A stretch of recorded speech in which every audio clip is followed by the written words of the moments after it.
How's it, everyone? Welcome back. This is the Mac Coast to Coast Show. Don't forget to hit that like button and subscribe so you know when we go live. Here's your host, Brian McLemara.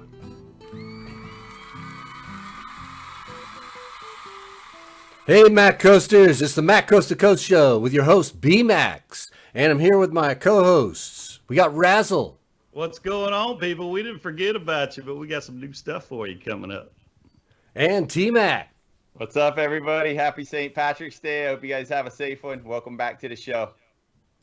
We got a great show for you today, but before we get started, let's go ahead and give a shout out to our sponsors. Future 6 Helping Hand, providing free ocean-centric programs for children with special needs. And Brotherhood 808 Clothing. Friends are your chosen family. Brothers for life. And live life to the fullest. It's great to be back, guys. How you doing? Doing good, man. How's everything going, man? The COVID thing's kind of smoothing out a little bit, going away. Everybody's starting to travel, getting excited. Yeah, I saw Hawaii hit tier 3, man. You guys can let the old people hang out, the vaccinated people. No, it's definitely got a lot busier. They showed, like, you know, I walked down, drove through Waikiki yesterday. A lot more tourists here now. Spring break, of course. So, yeah, we're getting a lot busier. And I see Florida is really blowing up right now. Yeah, man. We got Ron DeSantis out there in Daytona just chugging drinks with the bikers. We tried to go to the beach. Well, we went for one day, but we tried to get a room. It's like $500 a night right now. So we're like, you know, we'll go for the day kind of thing. But it's all good. Got to make some money. Hell yeah, man. Hell yeah. $500 a night. That's a deal. Yeah, right. We should get like some kind of resident discount. I mean, we're already. That's Hawaii prices right there. Shit, that's. Yeah. So we got some great changes for the show. Raz, why don't you tell everybody what we got in store for them? Well, man, we've decided. I mean, Tim and I grew up in a surf environment our whole life, and a lot of our guests have been surf oriented. So we just decided, in order to gain sponsorship and things like that, we're doing totally surf centered, and we got some all new graphics that Brian's been working on, and we're going to be bi-weekly, bringing in important guests, so we're not just trying to grab anybody we can get kind of deal. And we're also going to have make maybe a weekly surf forecast and contest results and stuff like that. Well, speaking of contests, I got an old friend of mine who's been co-director of some contests here on the East Coast, an all-around shredder, still going, Mr. Randy Nolan. Yeah, what's up, Randy? Welcome to the show, man. Yeah, what up? Oh man, what's happening? Not much, man. How you been? Doing really good. Just enjoying this spring sunshine over here in Florida. We're like Raz was saying, yeah, it's pretty wide open over here. We haven't really felt too much of the hit. We have a killer governor, so he's been letting us out a little sooner, opening things up. Our phases are great through COVID, and the beaches have been open, and yeah, so that's all that really mattered to me, as long as I could get to the surf. Right. Yeah. You've had some waves too, right? You said you guys have been having some waves. Yeah, we had kind of a slow season really to start. Like the winter, normally we get a lot of good cold fronts and some good swell, but this winter's kind of been not so good for Florida.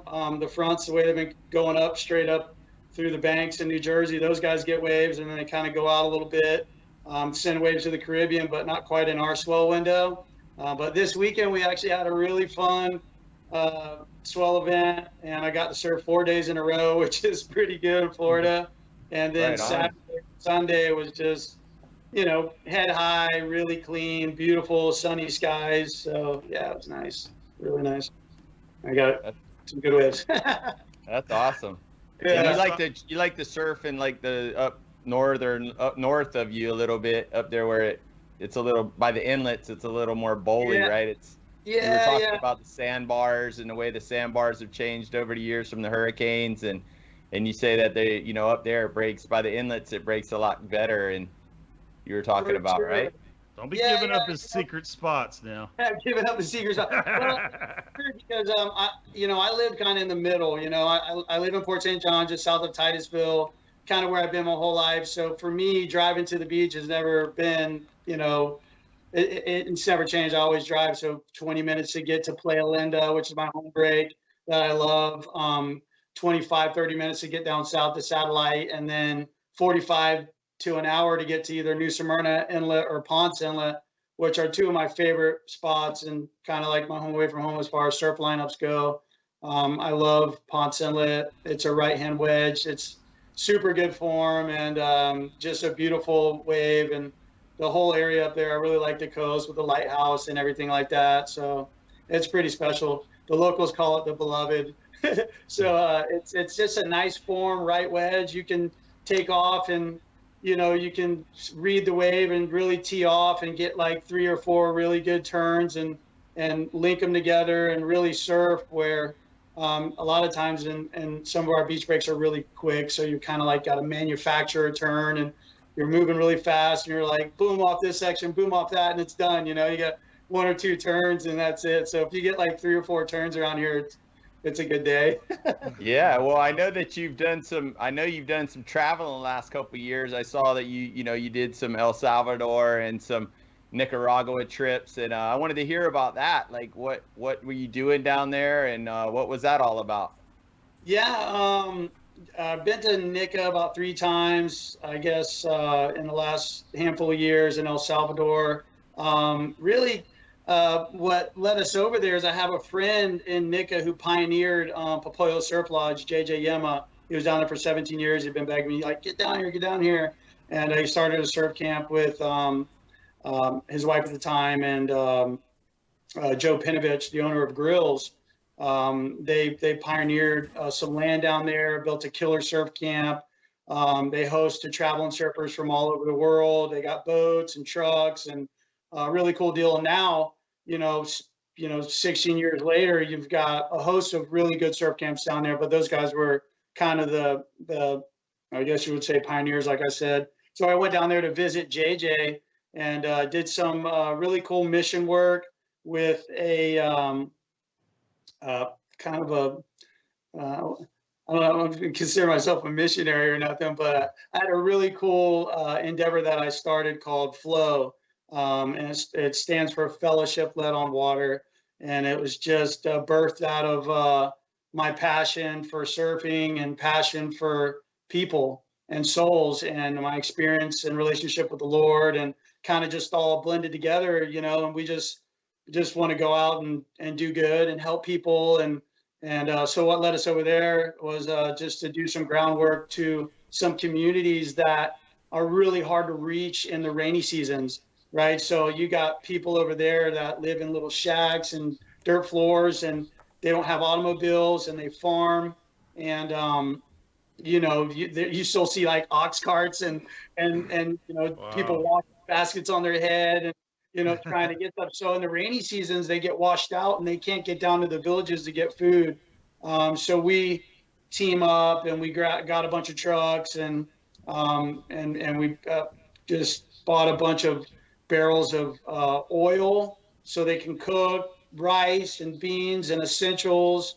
And we go out there, we just hang with them and share with them, love on them, share the Lord with them, and lead them to Jesus, hopefully. Because here's the bottom line is, no matter where you are in the world and no matter what economic level you're at, your soul is still hungry for more. You can feed your body, but your soul is still, and these people, they're longing to fill that void just like we are here. But so we do that kind of stuff.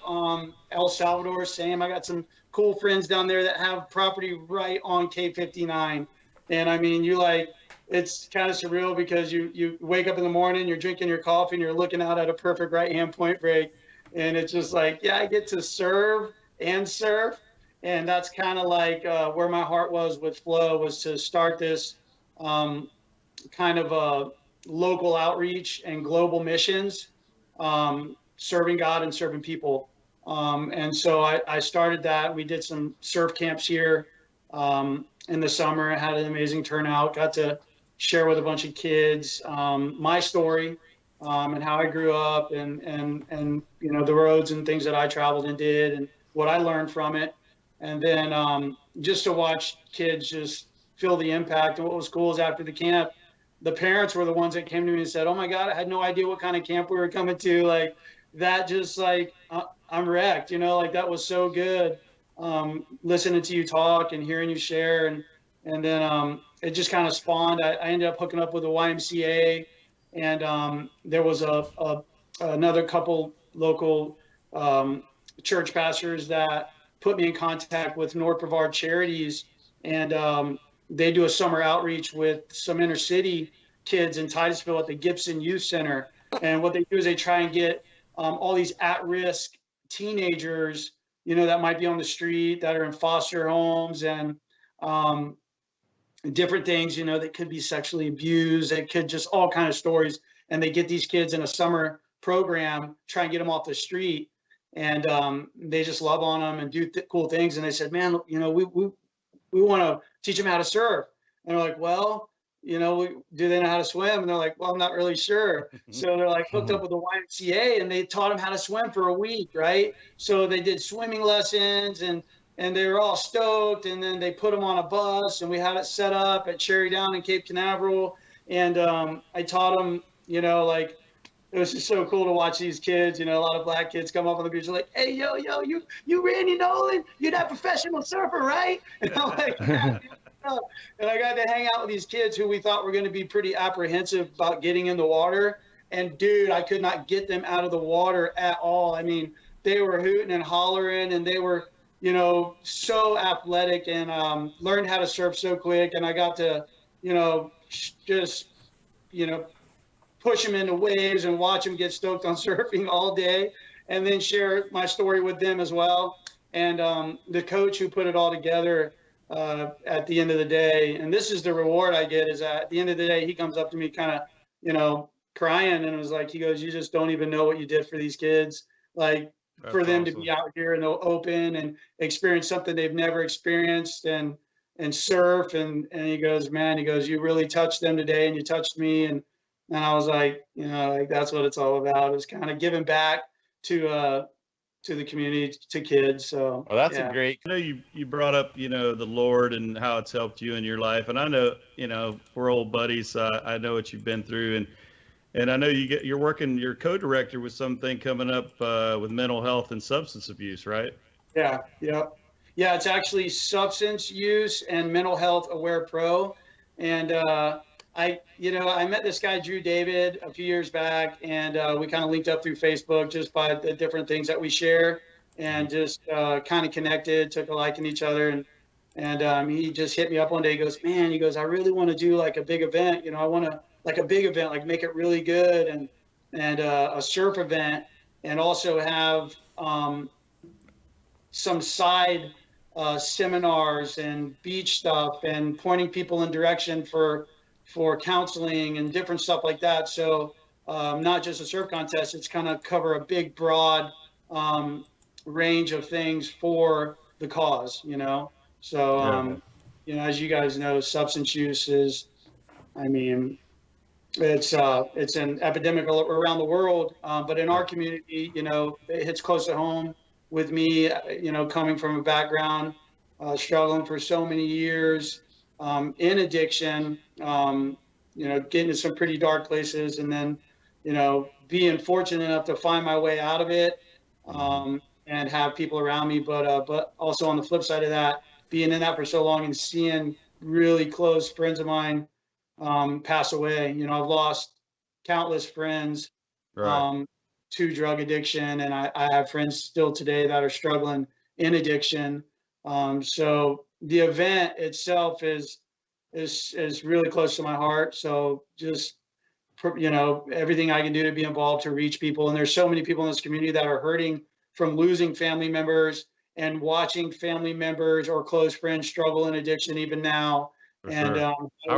I work in mental health, so yeah, I see it all the time. Also, you know, it's bad. But I just want to tell you, Randy, I'm super proud of you, man. You were like a little brother to me. You know, you actually lived with us for a while when you were like 14, Yeah. So I'm glad that you pulled out of it, and I'm really stoked that you go out of your way to make other people feel that love. You know what I mean? Yeah, man. I love you guys too. And let me get this out of the way. I got a text just came through on my screen. That's all right. You guys disappeared. Yeah. Dude, but no, is there a way that people can contact or help or donate for the contest, or is there links like they can look up? So we're still building the platform of promotion, and right now we've shared through Facebook. Drew David is kind of the event organizer. A friend of mine that I love, one of the best directors and just all around community and guys, Phil Jackson.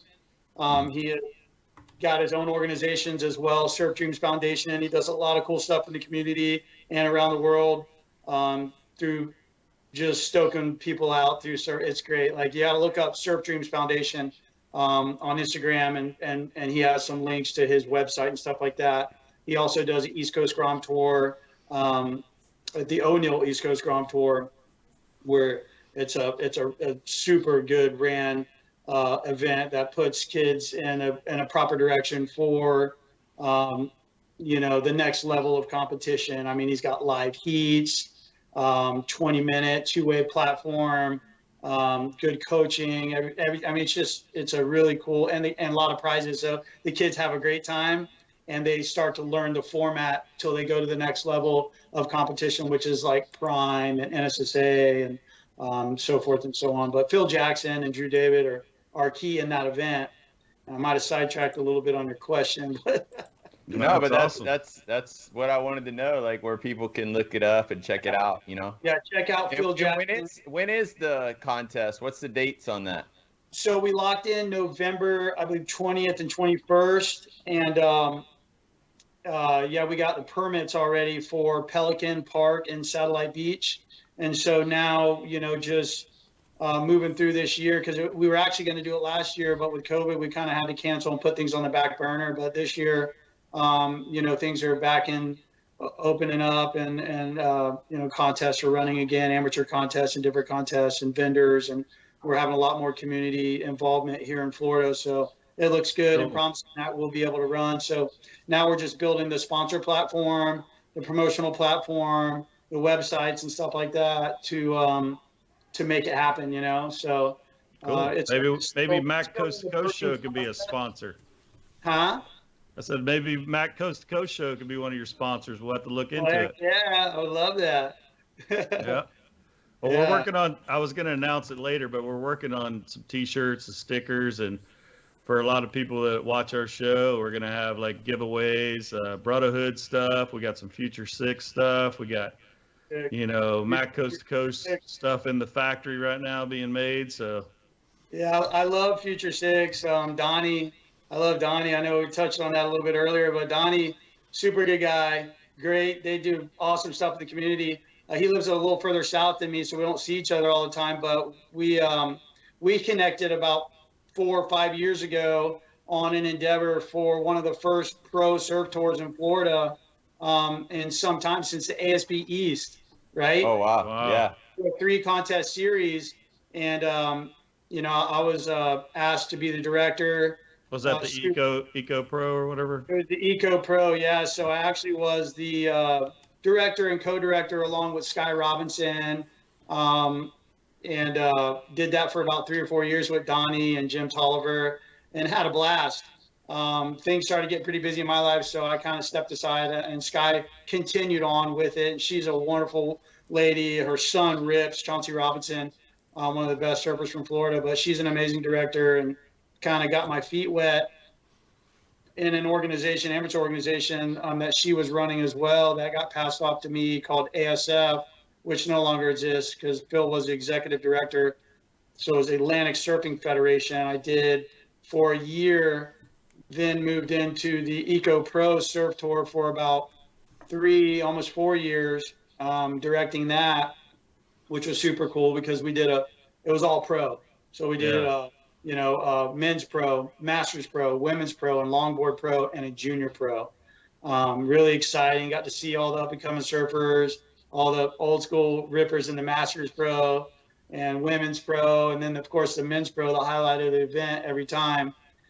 Did that, and then through that I was asked to do other events. I started partnering with some guys and did the Tommy Tant, which is a really cool event every year here in Florida. I did the Tommy Tant 2 years, and then just last year, it was the last WSL event that ran before everything shut down. I mean, we were running the WSL Cocoa Beach Ron John Pro-Am there, and amazingly they let us finish. But I mean, They came and started shutting down the parking lot vendors. They were like condensing the beach activities. I mean, they wanted to stop us, and somehow Mitch Barnes, he talked them into letting us continue with it. So we actually continued it with it, and I was the competition director for that event, my first WSL event ever. And Matt Keckley couldn't do it that year, so Keck called me. It's like, hey, would you like to do it? I was like, let me think about that. Yes. Yeah, but you've been kind of interning for a lot of that. That's awesome, man. You'll be running the shows. I've been, just plugging away when I get an opportunity, just trying to take it, and I'm learning a lot, man. I'm no Darren Brillo, or there's a lot of great directors out there, and Phil Jackson, my mentor, and Sky Robinson, different people like that I learned from, and it's been a fun journey, because I competed a lot when I was younger, and having that passion and being able to kind of get on the other side of the table per se, and do the other side, because it used to be like surf a heat, hang out with your friends, and go home. But now the other side, you get to deal and learn and do a new aspect. So it's kind of fun. Yeah, you were always a big inspiration in my life, Randy, man. I mean, I remember when you were a little kid coming up to me back in the day, and now I look at it like, now I see you got weight on you, we're big boys now, and you're throwing buckets now, and you got all these photos you're posting, and you look like you're just still like you're in your 20s, man. You're shredding, and like I said, you're probably inspiring a lot of the youth and a lot of the kids, get out there and rip and try to, they want to be like you. That's awesome, man. Well, I'm stoked. I actually turned 47 this Friday, March 19th, and I've been completely sober for 8 years, and on my journey of sobriety since 2006. I had a little hiccup in there, but I don't drink, smoke, nothing. 8 years of complete sobriety, and in those years, it's like I got a new lease on life, from where I was and where I am now. And I'll be honest with you, Tim, I feel like I'm surfing better now than I was in my 20s. I hurt a little bit more, like it takes a little longer to heal and recover after surfing for 2 or 3 days straight. But I'm so fortunate, man. I got a lot of really cool people around my table that support me in the surf community, that know me and my past and my credentials like that way, but they also know my story. And I think I have more support because of my story and who I am and what I do in the community than just because of my surfing. Right. I like it just because of my surfing, but actually not really. I would rather it be because of who I am and my story, and that's why I have the support. I mean, Quiet Flight, Salty Crew, Olakai, RCI, Nixon, and just a host of other people through the years, and they're just instrumental. They keep me like a stoked Grom. I mean, I still get boxes. I see him back there on your neon green boards. Yeah, my friends call me Richard because I'm all geared up. Richard Gear. Yeah, it looks like, you got the Salty Crew, CJ's stuff, and I know you're good friends with him, and love to have him on the show one day, CJ. Love to have you on. I can hook that up for sure. CJ is an amazing guy. I mean, he's younger than me, but the crazy thing is I look up to him. I mean, he's a world champ. He's got, a twin brother. They got an amazing story. I'm sure you guys seen their documentary. And but more than that, he's just a down-to-earth dude. The guy's real. You can chat with him like we're doing right now. Right. Yeah, I remember surfing with him down in, I think it was Satellite down with Damon down there back in the day. Yeah, they were just groms. I remember when they were like little kids, they looked like 2 little tree trunks, and we're like, those dudes are gonna be good. Well, we got Brian on it now, dude. I mean, Brian. Yep. Brian, he's not saying much this show, but he's a ripper now, dude. Yeah, I'm sorry, I'm doing all the talking. You guys got me started. Well, Brian's dropping in on like 20 footers, man. The jaws. Yeah, bro. I'm doing it all the time, every day, bro. Yeah. I do. I get a lot of support, like sponsor-wise, for a 46, 47-year-old dude. I'm like a kid. And like Mike Duffield from Nixon really hooks me up. Not do they give stuff for me, but they give stuff for me to give away at these events. And so, Mike Duffield's hooked me up so many times for the kids. Mike Yeah, we need to get Duffield on the show too. That'd be great. Yeah. We need to talk to him about some of his things he's doing nowadays. But he's been doing that for a long time now. I mean, and he's one of like if you think about reps in Florida and the community, he's super successful. And he worked for Globe for a long time and did some other stuff. And he's been with Nixon for a long time. But now I think he does also Rourke Revival, which is a really cool core company, clothing company, and also XL wetsuits and maybe a couple other things. But yeah, guys, he's gnarly. But he's Mikey D, man. He's so cool. Mike D, baby. Yeah. Well, hey, man, I guess we ought to wrap it up, man. It's probably about that time. I don't want to, go too far. Well, I could probably talk forever. I don't know. I know, but people see that time on there. They're like, that show's like an hour long. I can't watch that whole damn thing.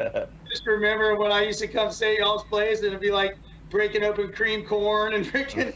Man, we were all like fatherless kids, and it was like, we did all right. We all had place in the sun, place in the scum. Everybody brought a can, and we made the goulash, man. The goulash and making all kind of vegetable soup and cream corn. Macaroni and cheese, whatever we had, dude. We just threw it all in there. Pizza, Elio's Pizza from the Winn-Dixie. Chop that bitch up, throw it in there. What about the late night tater log runs? Oh yeah, the tater log runs. Yeah. What is a tater log? Tater log. It's a sliced tater they fry. It's like a quarter of a tater. Yeah. Mmm. Tater log. They're really good when they've been sitting in the warmer for a few hours. Yeah. Nice. Yeah, we'd eat anything back then, you know what I mean? Well, Randy, it's been really awesome having you on the show, man. And all right, Matt Coasters, thanks for joining in. Until next time, we'll see you later.